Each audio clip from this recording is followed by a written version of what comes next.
Friends, today మనం inflation related concept గురించి చెప్పుకుందాం. ఇది చాలా ఈజీ కాన్సెప్ట్ అయినప్పటికీ ఎగ్జామ్లో క్వశ్చన్స్ చేసేటప్పుడు కొద్దిగా కన్ఫ్యూజన్గా ఉంటాయి. కనుక కాన్సెప్ట్ క్లారిటీ అనేది చాలా ఇంపార్టెంట్. స్కిప్ చేయకుండా వీడియో మొత్తం చూడండి, మీకే అర్థమవుతుంది. ఇక లేట్ చేయకుండా టాపిక్లోకి వెళ్దాం.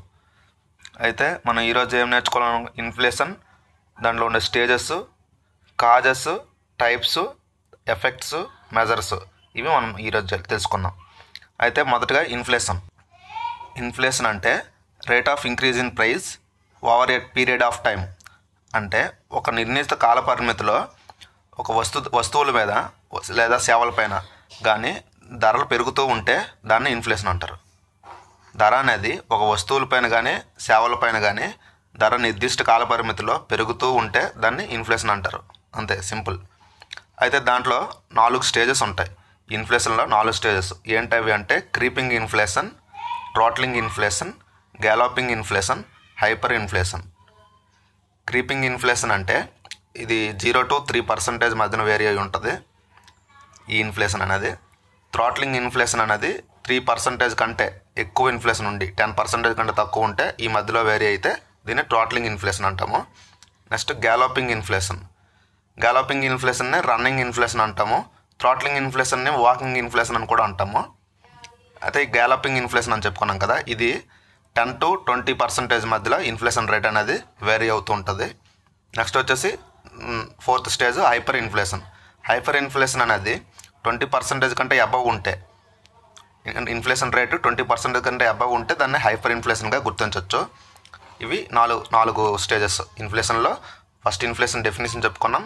ఇన్ఫ్లేషన్లో 4 రకాలు, 4 stages: creeping inflation, throttling inflation, galloping inflation, hyper inflation. ఇది మనకు ఇన్ఫ్లేషన్ రేట్ని బట్టి వేరీ అవుతుంది. ప్రజెంట్ మనకి ఉండే ఇన్ఫ్లేషన్ అనేది థ్రాట్లింగ్ ఇన్ఫ్లేషన్ 3 to 10% మధ్యలో వేరీ అవుతుంది. కాబట్టి India inflation present throttling inflation ఉన్నాయి. ఇప్పుడు Covid time, for example Covid time అనకూడదు కానీ ఏదైనా ఒక తుఫాన్ కానీ ఏదైనా వచ్చిందంటే, ప్రభావం అయిందంటే, నైట్కి ఒక రాత్రికి రాత్రే మనకి అకస్మాత్తుగా ధరలు పెరిగిపోతాయి డిమాండ్ బట్టి. సో దాన్ని హైపర్ ఇన్ఫ్లేషన్ చెప్పచ్చు. అప్పటికప్పుడే ఒక 100 రూపీస్ ఉండే ఒక ప్రోడక్ట్ కాస్ట్ 200 అయిపోవడము, 300 అయిపోవడము, సో అలా జరుగుద్ది. అదే హైపర్ ఇన్ఫ్లేషన్ అంటారు. సో ఇవి 4 స్టేజెస్. యూజువల్లీ ఇండియాలో ఇన్ఫ్లేషన్ అనేది 4 ± 2% ఉంటుంది. అంటే 2% నుంచి 6% మధ్యలో ఇన్ఫ్లేషన్ రేట్ అనేది ఇండియాలో వేరీ అవుతూ ఉంటుంది. నెక్స్ట్ వచ్చేసి ఈ ఇన్ఫ్లేషన్ని ఆర్బీఐ మానిటర్ చేస్తుంది. ఆర్బీఐ అనేది మానిటర్ చేస్తుంది, రెగ్యులేటర్. ఏదైనా గవర్నమెంట్ ఆఫ్ ఇండియా అనేది టార్గెట్ డిసైడ్ చేస్తుంది. ఎంత టార్గెట్, ఇప్పుడు ఫర్ ఎగ్జాంపుల్ 4% + 2% అని చెప్పాం కదా, 2 to 6% మధ్యలో ఉండాలి అనేది గవర్నమెంట్ డిసైడ్ చేస్తుంది. అలా ఉండేటట్టు రెగ్యులేట్ చేసేది ఆర్బీఐ. నెక్స్ట్ ఇన్ఫ్లేషన్ కాజెస్, ఎందువల్ల వస్తుంది, ఇన్ఫ్లేషన్కి రావడానికి గల కారణాలు ఏంటి అనే దానికోసం మాట్లాడుకుంటే మెయిన్గా 2 టైప్స్ ఉంటాయి: demand full inflation, cost push inflation. Demand full జరగడం వల్ల ఇన్ఫ్లేషన్ జరుగుద్ది, కాస్ట్ పుష్ జరగడం వల్ల ఇన్ఫ్లేషన్ జరుగుద్ది. ఇవి 2 రకాలుగా ఇన్ఫ్లేషన్కి దారితీస్తుంది. అయితే మనం ఇక్కడ డిమాండ్ ఫుల్ ఇన్ఫ్లేషన్ గురించి మాట్లాడుకుంటే, మార్కెట్లో మనీ సప్లై అనేది పెరిగింది అనుకోండి, దాన్ని డిమాండ్ ఫుల్ ఇన్ఫ్లేషన్ అంటాము. మార్కెట్లో మనీ సప్లై పెరిగింది అంటే దాన్ని డిమాండ్ ఫుల్ ఇన్ఫ్లేషన్ అంటాము. నెక్స్ట్ కాస్ట్ పుష్ ఇన్ఫ్లేషన్ అంటే, ఫర్ ఎగ్జాంపుల్ ఇక్కడ 2 రకాలు ఉంటాయి మళ్ళీ: supply side, structural side.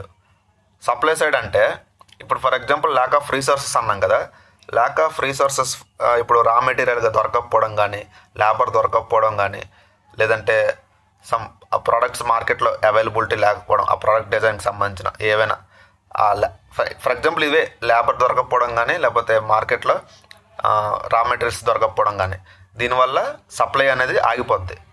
So ఆ రకంగా చూసుకుంటే కాస్ట్ పుష్ ఇన్ఫ్లేషన్ జరుగుద్ది.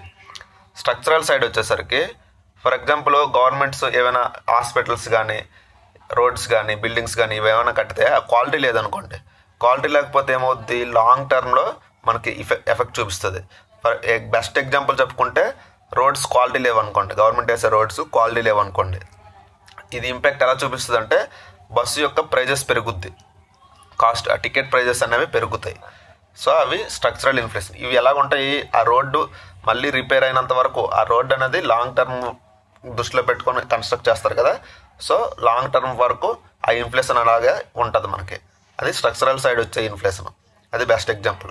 నెక్స్ట్ సప్లై సైడ్ వచ్చే ఇన్ఫ్లేషన్ చూసుకుంటే ఇదే మనం చెప్పుకున్నది. ఎంప్లాయీస్, లేబర్స్ ఎవరైనా దొరకకపోతారో, ఎంప్లాయీస్ అనేవి ఆ ప్రొడక్ట్స్ తయారు చేయడానికి అవైలబిలిటీ లేకపోయినా సరే, ఆ ప్రోడక్ట్కి కావాల్సిన రా మెటీరియల్ అవైలబుల్గా లేకపోయినా సరే ఆ ప్రోడక్ట్ డిమాండ్ పెరుగుద్ది.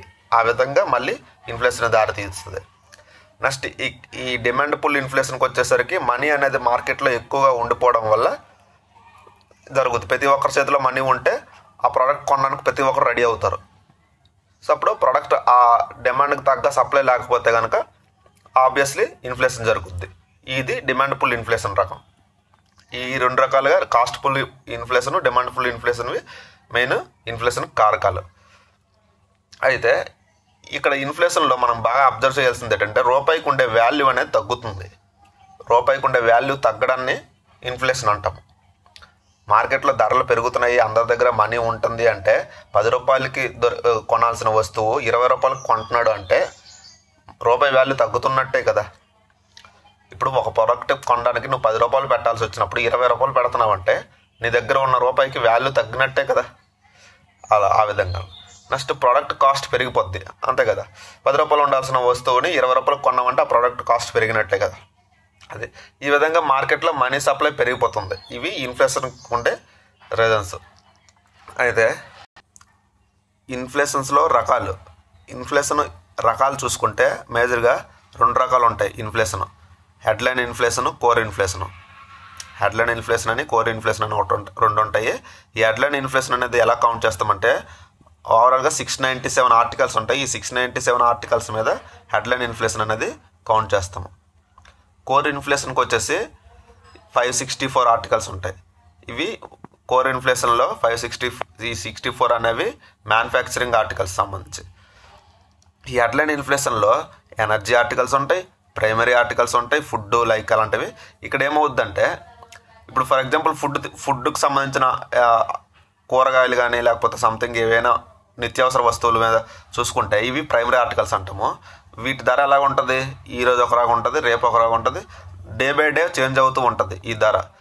నెక్స్ట్ ఎనర్జీ ఆర్టికల్స్లో చూసుకుంటే ఫ్యూయల్ లైక్ పెట్రోల్, డీజిల్ ఇవన్నీ మనం ఎక్స్పోర్ట్ చేసుకున్నాం, ఇంపోర్ట్ చేసుకున్నాం, ఇవన్నీ వీటి మీద కూడా డైలీ బేసిస్ రేట్లు చేంజ్ అయిపోతాయి.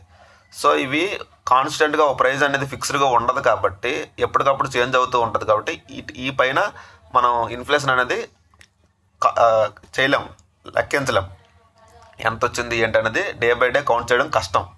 సో అందుకని ఇవి కన్సిడర్ చేయము. బట్ తెలుసుకోవడం హెడ్లైన్ ఇన్ఫ్లేషన్ అనేది ఈ టాపిక్. అదే మ్యానుఫ్యాక్చరింగ్ గూడ్స్ పైన అయితే ఇవి ప్రైజెస్ కొద్దిగా స్టేబుల్గా ఉంటాయి. లైక్ ఎలాగంటే ఇప్పుడు ఒక పెన్ను 5 రూపీస్కి మార్కెట్లో దొరికిందంటే మళ్ళీ రేపే పెరిగిపోదు. సో కొద్ది రోజుల వరకు ఆ ప్రైజెస్ స్టేబుల్గా ఉండి తర్వాత మార్కెట్లో ఉన్న ఇన్ఫ్లేషన్ రేట్ బట్టి అవి పెరుగుతాయి. సో అలా అనమాట. ఇవి అంతా ఓవరాల్గా manufacturing goods 564. Only manufacturing goods మీదే ఇన్ఫ్లేషన్ కౌంట్ చేస్తే, మ్యానుఫ్యాక్చరింగ్ గూడ్స్ సర్వీసెస్ మీదే ఇన్ఫ్లేషన్ కౌంట్ చేస్తే దాన్ని కోర్ ఇన్ఫ్లేషన్ అంటాము. Manufacturing goods, services, primary articles ఏవైతే ఫుడ్ ఆర్టికల్స్ ఇవన్నీ ఉన్నాయో నిత్యావసర సరుకులు, వాటిపైన నెక్స్ట్ ఫ్యూల్, వీటన్నిటిపైన కలిపి కౌంట్ చేస్తే దాన్ని హెడ్లైన్ ఇన్ఫ్లేషన్ అంటాము. బట్ ఈ కౌంట్ చేయడం, ఈ ఇన్ఫ్లేషన్ని గుర్తించడం చాలా కష్టం. డే బై డే చేంజ్ అవుతున్న ఆర్టికల్స్ కూడా ఇందులో ఇన్వాల్వ్ అయి ఉంటాయి కాబట్టి ఓవరాల్గా 697 ఆర్టికల్స్ పైన హెడ్లైన్ ఇన్ఫ్లేషన్ అనేది జరుగుద్ది. అయితే ఈ కోర్ ఇన్ఫ్లేషన్కి వచ్చేసరికి 564. ఇందులో ప్రైమరీ ఆర్టికల్స్, ఎనర్జీ ఫ్యూయల్స్ అనేవి మినహాయిస్తే ఈ మ్యానుఫ్యాక్చరింగ్ గూడ్స్ ఏవైతే ఉన్నాయో సర్వీస్ ఇవి కోర్ ఇన్ఫ్లేషన్లో భాగం అవుతాయి. అదే మనం ఎంత చెప్పుకున్నాం కదా. For example base year 2011 to 12 అది 100 రూపీస్ ఒక వస్తువు ఉంది. అది ఇప్పుడు వచ్చేసరికి 105 రూపీస్కి మనకు దొరుకుతుంది మార్కెట్లో. అంటే అప్పటితో పోల్చుకుంటే ఇప్పుడు 5 రూపీస్ పెరిగింది. So that is 5% inflation rate ఉన్నట్టు. సో అది కోర్ ఇన్ఫ్లేషన్ అనేది మెయిన్ ఎలా మెజర్ చేస్తామంటే గూడ్స్ అండ్ సర్వీస్ మీద మాత్రమే మెజర్ చేస్తాము. ఇది స్టేబుల్గా ఉంటాయి కాబట్టి, అంటే డైలీ బేసిస్ అసలు మనకు చేంజ్ అవ్వదు. ఇవి ఎప్పటికో కనుక చేంజ్ అవుతాయి. Next effects. ఇన్ఫ్లేషన్ వల్ల మనం ఏ విధంగా ఎఫెక్ట్ అవుతారు, ఎవరు ఎఫెక్ట్ అవుతారు ఏంటన్నది main positive effects, negative effects ఉంటాయి ఇన్ఫ్లేషన్ వల్ల. పాజిటివ్ ఎఫెక్ట్స్ గురించి మాట్లాడుకుంటే ఫ్లో ఆఫ్ మనీ. మార్కెట్లో మనీ పెరుగుద్ది కదా విపరీతంగా.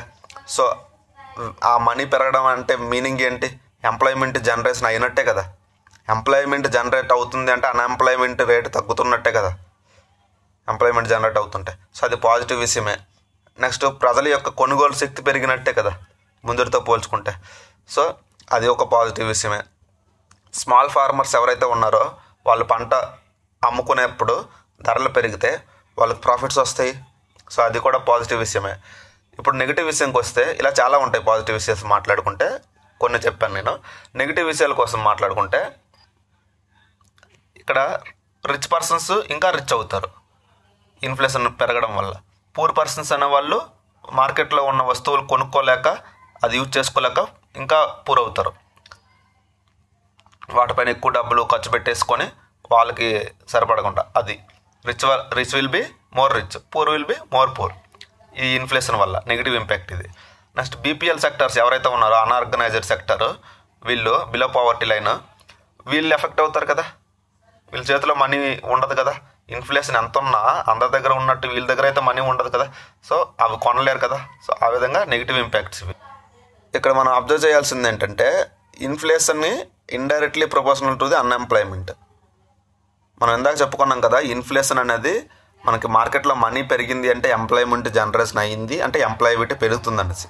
అంటే inflation directly proportional to the employment అనే మనం ఇక్కడ చెప్పుకున్నాం. ఎంప్లాయ్మెంట్ పెరిగింది అంటే అన్ఎంప్లాయ్మెంట్ తగ్గినట్టే కదా. Inflation is indirectly proportional to the unemployment. కొన్నిసార్లు ఇన్ఫ్లేషన్ పెరిగినా అన్ఎంప్లాయ్మెంట్ కూడా పెరుగుతుంటుంది. అది ఎటువంటి సిచ్యువేషన్స్లో అంటే ఫర్ ఎగ్జాంపుల్ రిచ్ పర్సన్స్ ఉంటారు, వాళ్ళ దగ్గర మనీ ఒకే దగ్గర కేంద్రీకృతమై ఉండిపోద్ది. లైక్ ఎలా అంటే బ్లాక్ మనీ ఉంటుంది మార్కెట్లో. సో ఈ బ్లాక్ మనీ అనేది వాళ్ళ ఇంట్లో వాళ్ళ దగ్గర మాత్రమే అలా సెంట్రల్ అయి ఉండిపోద్ది. సో దీన్ని స్టాగ్ఫ్లేషన్ అంటారు. దీనివల్ల ఇన్ఫ్లేషన్ పెరుగుద్ది, అన్ఎంప్లాయబిలిటీ కూడా పెరుగుద్ది. యాక్చువల్గా ఏంటి, ఇన్ఫ్లేషన్ పెరిగితే అన్ఎంప్లాయబిలిటీ తగ్గాలి, కానీ ఈ సిచ్యువేషన్స్లో ఇన్ఫ్లేషన్ పెరుగుద్ది, అన్ఎంప్లాయబిలిటీ కూడా పెరుగుద్ది. ఇన్ఫ్లేషన్ మెజర్స్ చూసుకుంటే మెయిన్గా 3 టైప్స్ ఉంటాయి.